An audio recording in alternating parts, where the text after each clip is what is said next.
Today, more than 5 million Americans are living with Alzheimer's disease. By 2050, that number will more than triple, reaching 16 million. In New York State, there are roughly 400,000 folks living with Alzheimer's disease and 1 million family members and friends who provide unpaid care for them. In 2016, these caregivers provided 1.2 billion hours of care, valued at a whopping $14.7 billion. I know because I'm one of them. I'm the only child of a single mother living with Alzheimer's disease, and I'm not an anomaly.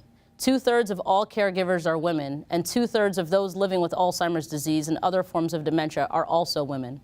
Older Black and Latinx folks are also up to twice as likely to be diagnosed with Alzheimer's disease than their older white counterparts.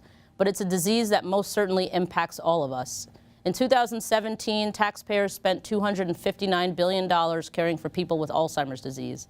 In New York alone, the disease costs Medicaid more than $4.5 billion each year, the highest of any state. And in 2015, the disease rose to the 8th leading cause of death in New York, up from 19th in 2006.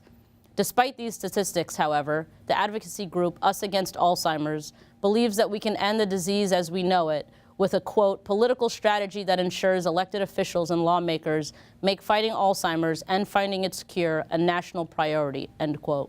And I agree.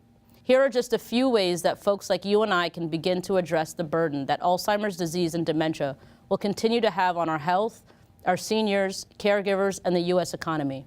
First, ask your local representatives, like your city council member, state senator, and even the mayor, to allocate funding to organizations in your neighborhood and throughout New York City that provide educational resources and respite care for those living with Alzheimer's disease, their caregivers, and their loved ones. Organizations like Caring Kind and the New York City chapter of the Alzheimer's Association are great examples.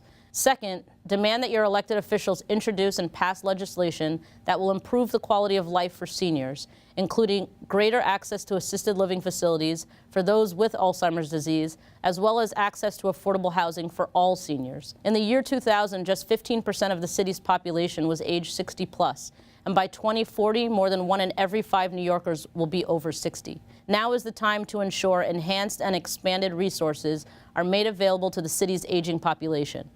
Third, lobby Congress and the Senate to increase the amount of funding at the National Institutes of Health that is allocated to Alzheimer's disease and other dementias. We spend almost 10 times more on federal research funding for heart disease than we spend on Alzheimer's.